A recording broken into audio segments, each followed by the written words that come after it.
Om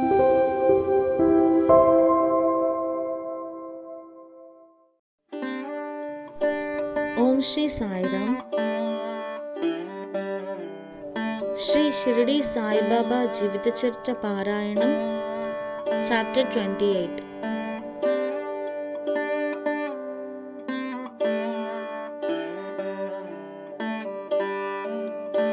Sparrows drawn to Shirdi.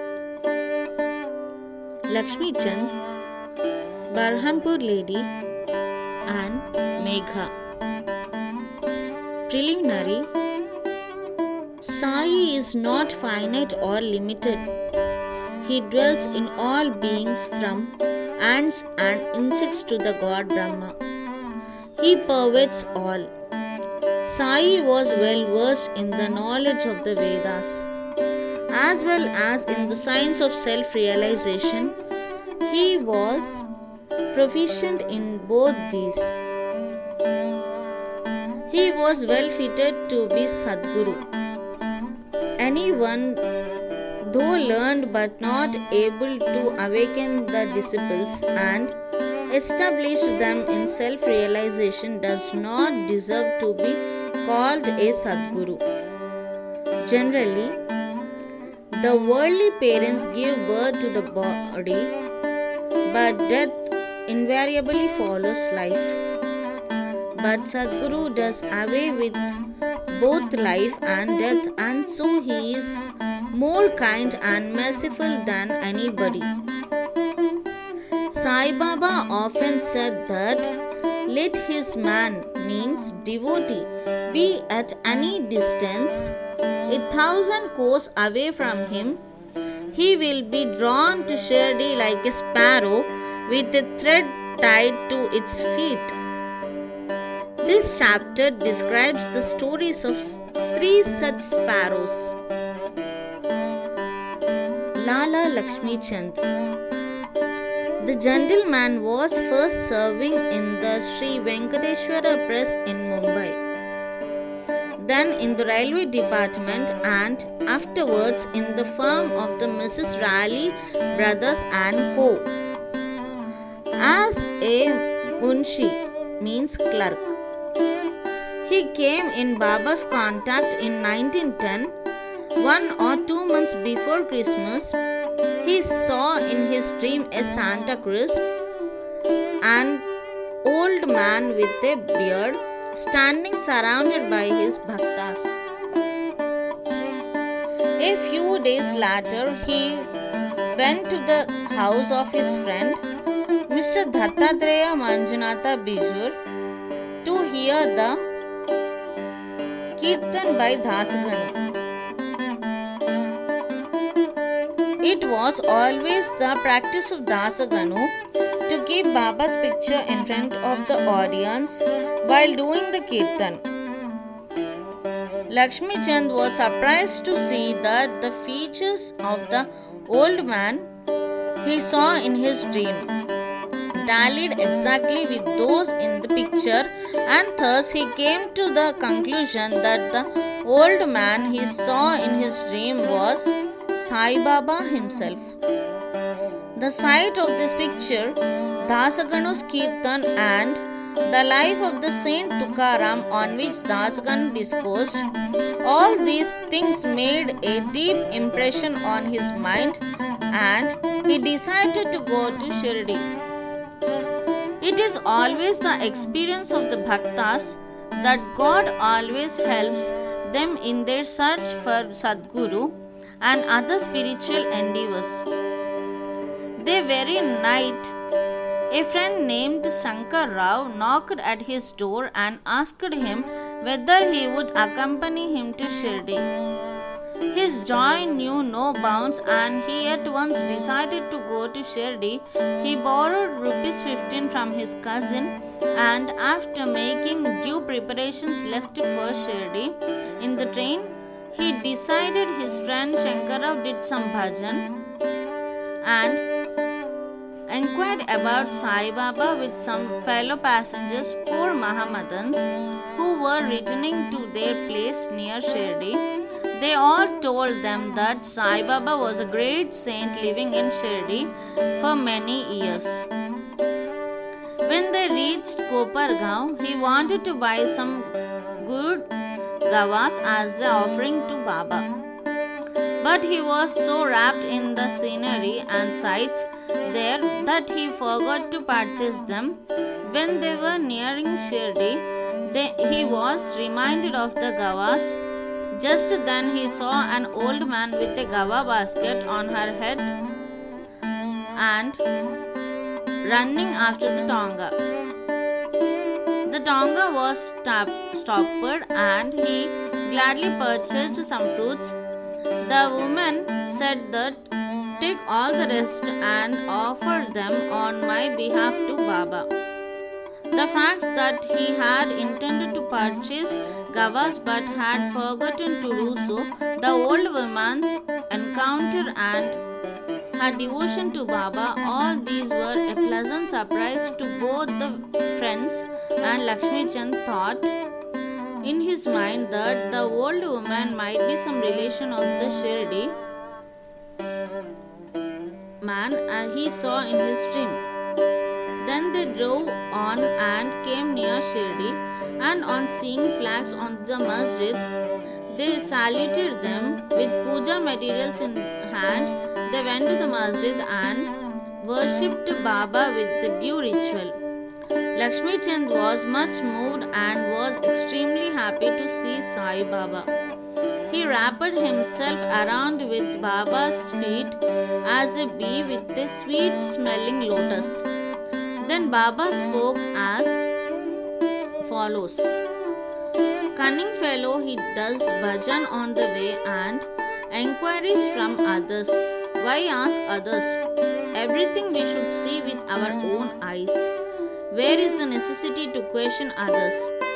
Just think for yourself whether your dream is true or not. Where was the necessity of the darshan by taking a loan from a Marwari? Is the heart's desire now satisfied?" Hearing these words, Lakshmi Chand was wonderstruck at Baba's omniscience.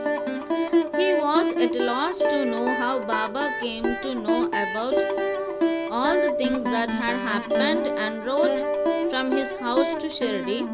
The chief thing to note in this respect is that Baba never liked people to borrow or take loan for his darshan or celebrating any holiday or making any pilgrimage. Sanza. At noon, when Lakshmi Chand was sitting for meals, he got some sanza, wheat pudding, from a devotee as prasad. He was pleased to have it. Next day also he expected it but got nothing. So he was anxious to get it again. Then on the third day at the noon Aarti time, Babu Sahib Jog asked Baba what Naivedya he should bring. Baba told him to bring sanza. Then the bhaktas brought 2 big pots full of sanza. Lakshmi Chand was very hungry and there was some pain in his back. Then Baba went said to him, "It is good that you are hungry. Take sanza and some medicine for the pain in the back." He was again wonderstruck to see that Baba again read his mind and spoke out what was passing therein. How omniscient he was. Evil eye. During this visit, he also witnessed one night the procession to the Chavadi. Baba then suffered much from cough. He thought that this suffering of Baba might be due to somebody's evil eye. Next morning, when he went to the masjid, Baba spoke to Shama as follows: "I suffered last night from cough. Is it due to some evil eye? I think that somebody's evil eye has worked on me, and so I am suffering." In this case, Baba spoke out what was passing in Lakshmi Chand's mind. On seeing these proofs of Baba omniscience and kindness to his bhaktas, He fell prostrate at Baba's feet and said, I am much blessed with your darshan. Ever be kind and merciful to me and protect me always. There is no other God to me in this world except you. Let my mind be ever wrapped in your bhajan and feet. Let your grace protect me from the miseries of the world and let me ever chant your name and be happy. After getting Baba's udi and blessings, he returned to home with his friend, much pleased and contented, and was singing Baba's glory on the way. He remained a staunch devotee of Baba then onwards, and always sent garlands of the flowers, camphor, and dakshina with any person of his acquaintance bound for Shirdi. Burhanpur Lady. Now let us turn to another sparrow devotee. One lady in Burhanpur saw in her dream Sai Baba coming to her door and begging khichdi for his meals. On waking up, she saw nobody at the door. However, she was pleased with the vision and told it to all, including her husband. He always was employed in the postal department, and when he was transferred to Akola, both husband and wife, who were devout persons, decided to go to Shirdi. Then, on a suitable day, they left for Shirdi and, after visiting Gomati Tirtha on the way, reached Shirdi and stayed there for 2 months. Every day they went to the masjid, worshipped Baba, and passed their time happily. The couple came to Shirdi to offer khichdi as Naivedya, but for the first 14 days, somehow or other, it could not be offered. The lady did not like this delay or tardiness. Then, on the 15th day, she came at noon to the masjid with her khichdi. There she found that Baba and others were already sitting for meals and that the curtain was down. Nobody dared enter in when the curtain was down, but the lady could not wait. She lifted up the curtain and entered. Strange to say that Baba seemed that day hungry for khichdi and wanted that things first. And when the lady came in with the dish, Baba was delighted and began to eat morsel after morsel for khichdi. On seeing the earnestness of Baba in this respect, everybody was wonderstruck, and those who heard the story of khichdi were convinced about his extraordinary love for his devotees. Megha. Now let us go to the third sparrow. Megha of Viramgaon was a simple and illiterate Brahmin cook of Rao Bahadur H.V. Sathe. He was a devotee of Shiva and always chanted the 5-syllabled mantra Namah Shivaya. He did not know the Sandhya nor its chief mantra, the Gayatri. Rao Bahadur Sathe was interested in him, taught him the Sandhya and the Gayatri. Sathe told him that the Sai Baba of Shirdi was the embodied form of God Shiva and made him start for Shirdi at Broch railway station. He learnt that Sai Baba was a Muslim and his simple and orthodox mind was much perturbed at the prospect of bowing down to a Muslim. And he was prayed to his master not to send him there. His master, however, insisted on his going there and gave him letter of introduction to Sathe's father-in-law, Ganesh Damodar alias Dada Kelkar at Shirdi, to introduce him to Sai Baba. When he reached Shirdi and went to the masjid, Baba was very indignant and would not allow him to enter. Kick out the rascal, wrote Baba, and then said to Megha, You are a high caste Brahmin and I am a low Muslim. You will lose your caste by coming here. Just get away. On hearing these words, Megha began to tremble. He was wondering as to how Baba had come to know about what was passing in his mind.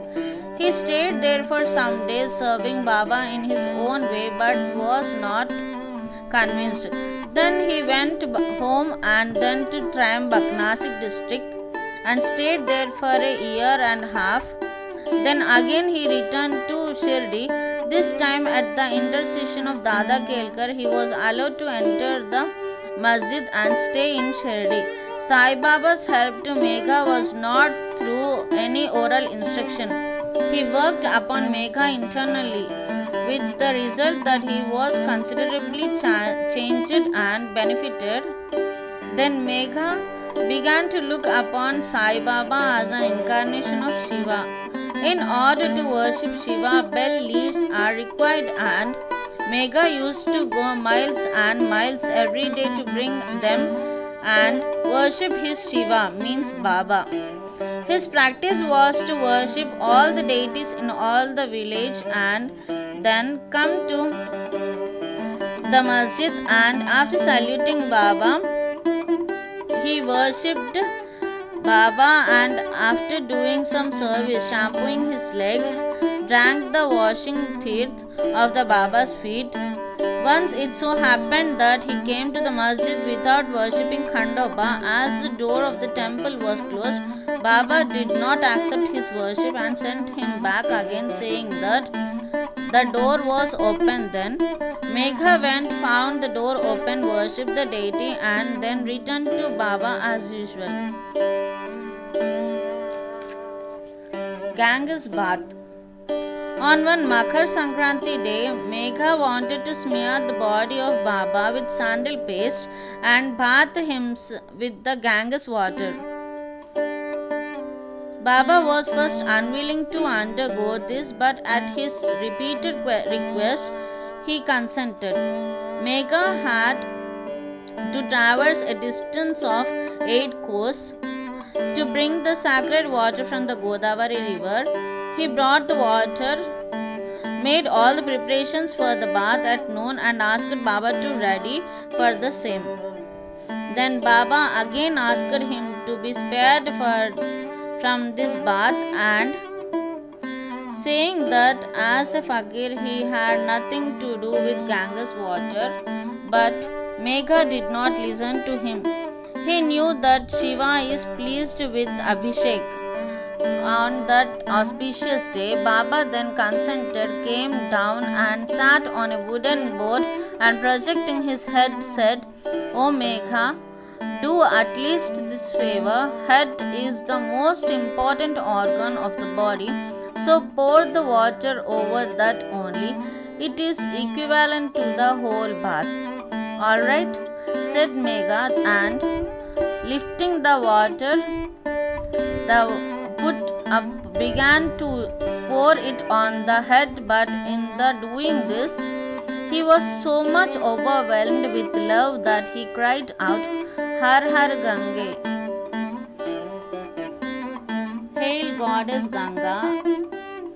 and emptied the pot on the whole body. He kept the pot aside and began to look at Baba, but to his surprise and amazement, he found that only Baba's head was drenched while the body is quite dry. Trident and Pindi. Megha worshipped Baba at 2 places in the masjid. He worshipped Baba in person and in the Vada. Baba's big picture given by Nana Sahib Chandorkar. This he did for 12 months. Then, in order to appreciate his devotion and confirm his faith, Baba gave him vision. One morning, when Megha was still lying down on his bed with eyes closed, but internally awake, he saw clearly Baba's form. Baba, knowing him to be awake, threw Akshata and said, "Megha, draw a trident," and disappeared. Hearing Baba's words, he eagerly opened his eyes, saw no Baba there but only rice grains spread here and there. He then went to Baba, told him about the vision, and asked permission to draw trident. Baba said, "Did you not hear my words asking you to draw a trident? It was no vision but direct order. My words are always pregnant with meaning and never hollow." Megha said, "I thought you woke me up, but all the doors were closed, so I was doubtful and thought it to be a vision." Baba rejoined, "I require no door to enter. I have no form. I always live everywhere. As a wire puller, I am carry on all the actions of the man who trusts me and merges in me." Megha returned to the Vada and drew and red trident on the wall near Baba's picture. Next day, a Ramadasi Bhakta came from Pune, saluted Baba and offered him Pindi, a phallic image of Shiva. At this time, Megha also turned up there. Baba said to him, "See, Shankara has came. Protect, that is, worship him now." Megha was pleasantly surprised to see Pindi. Also in the Vada, Kaka Sahib Dikshit was standing with a towel on his head after having taken his bath and was remembering Sai when he saw a Pindi in his mental vision. While he was wondering about this, Megha came and showed him the Pindi presented by Baba. Dikshit was happy to know at this Pindi exactly tallied with the Baba and one he saw a few minutes before in his vision. In a few days after the drawing of the trident was complete, Baba installed the Pindi near the big picture which Megha was worshipping. The worship of Shiva was dear to Megha, and by the drawing of the trident and the installation of the Pindi, Baba confirmed his faith therein. After continuous service of Baba for many years, doing regular worship and arati every noon and evening, Megha passed away in 1912. Then Baba passed his hands over his mortal remains and said, "This was a true devotee of mine." Baba also ordered that at his own expense the funeral dinner should be given to the Brahmins, and this order was carried out by the Kaka Sahib Dikshit. Bodu Sri Sai, peace be to all. Om Sri Sai Ram.